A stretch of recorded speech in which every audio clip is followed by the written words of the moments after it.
Good morning. My name is Kinga Budai. My research field is the antibiotic dosing critically ill children. And I work as a clinical hospital pharmacist in the Department of Pediatrics. And my supervisor is Csaba Lódi, and my scientific methodology supervisor is Vanda Máté. And Szilvia Kistala and Daniel Veres help us. My vision is to improve the effectiveness of antimicrobial therapy and extend the life expectancy of critically ill children. And in order to accomplish my vision, my mission is to improve the antibiotic dosing in pediatric patients. My two projects aim to investigating the appropriate antibiotic dosing, in the second one during continuous renal replacement therapy. Let me introduce my first topic. So, the misuse of antibiotics is a real problem in medical practice, and it is essential to maintain the antibiotic levels in the target concentrations.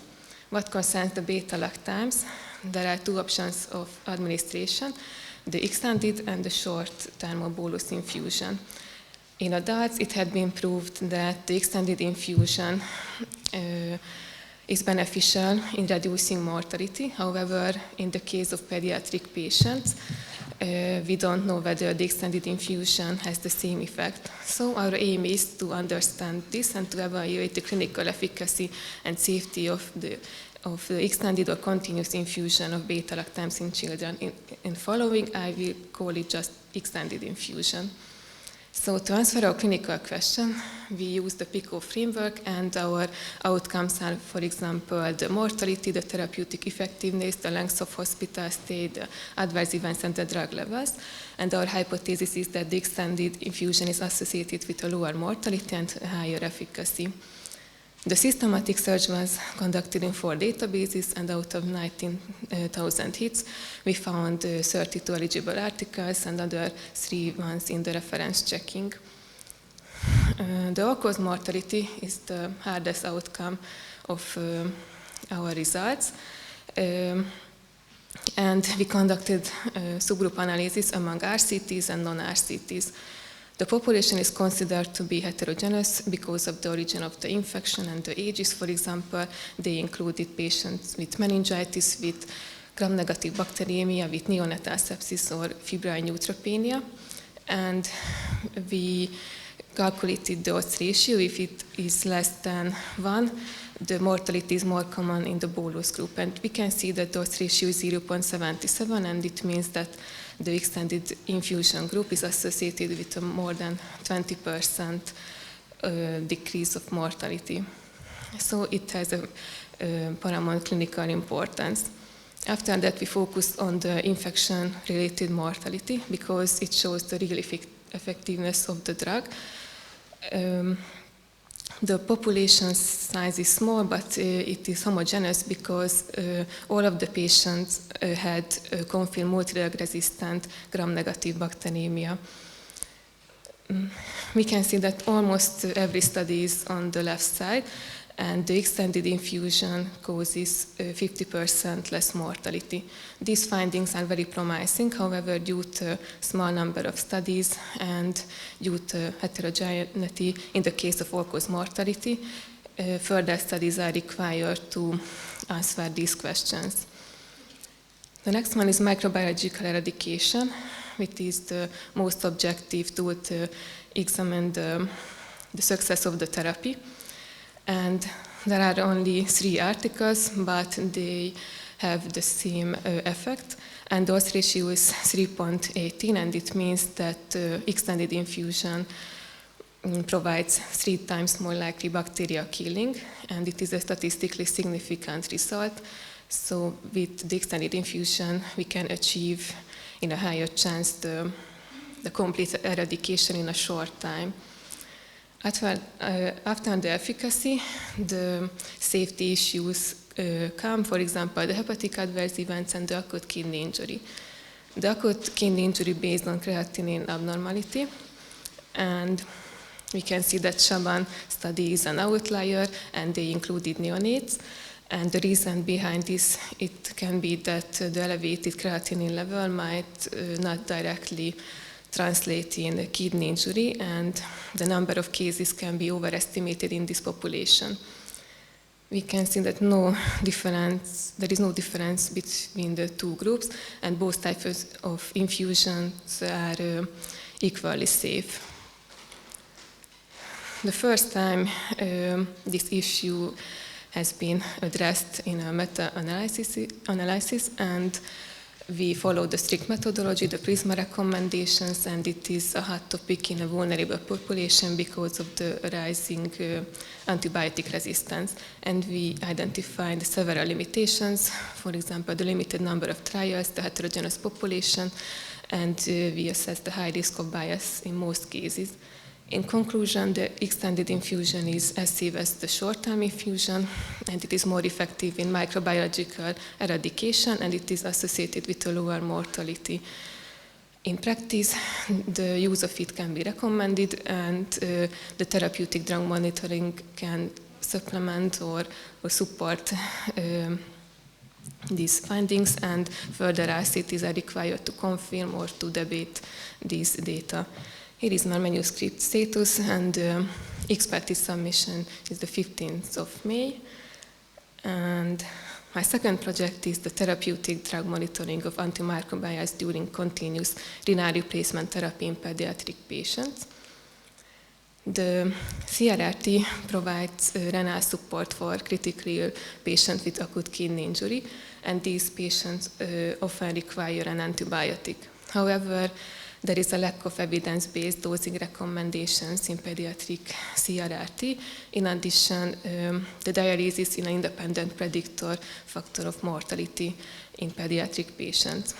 So we would like to identify the appropriate dosing of antimicrobials in pediatric CRRT to solve this question.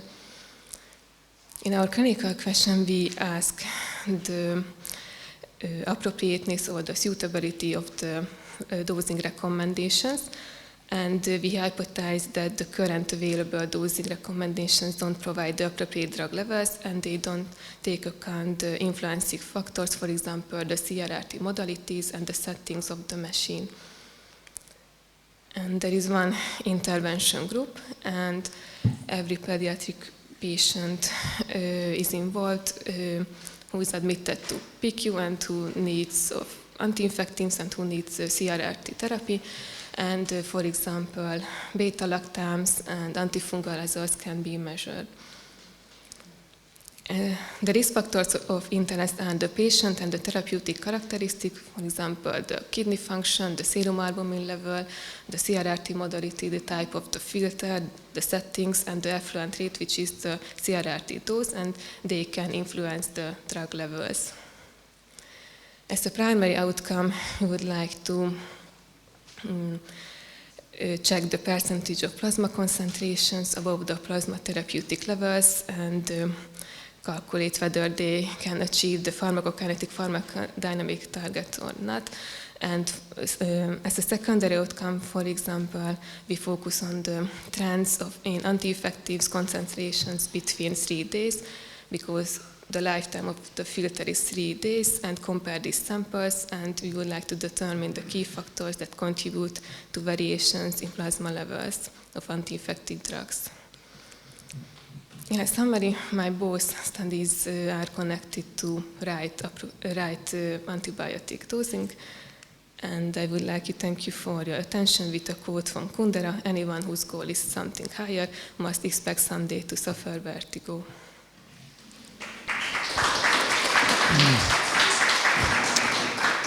So I have a question regarding your first project. Was there a difference between the definition for continuous and extended infusion? And if yes, have you tried to assess them separately?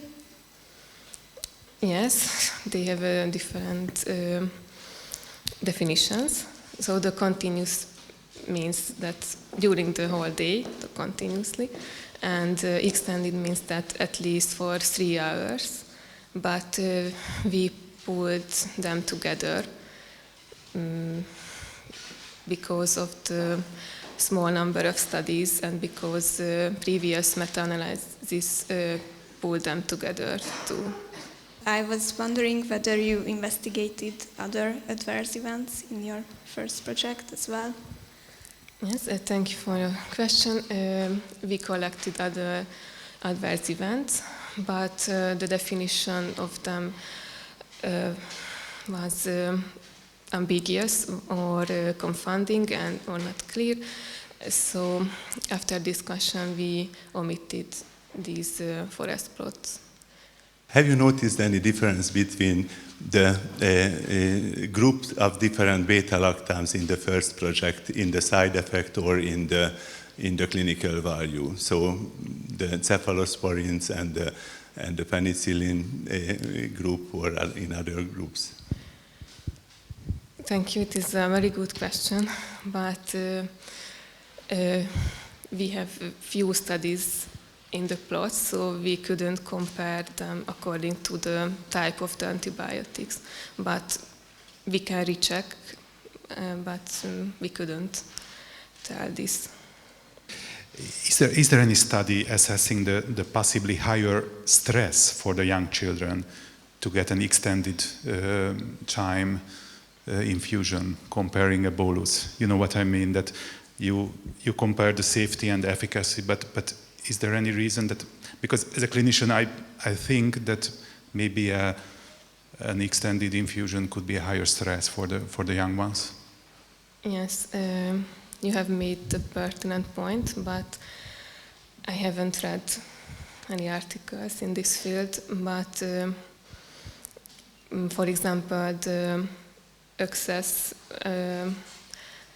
so the number of catheters are limitations, and yes, that's all. Congratulations, Kinga. I have a question regarding if you could do subgroup analysis based on the age groups, for example, neonates and adolescents, if there is any difference.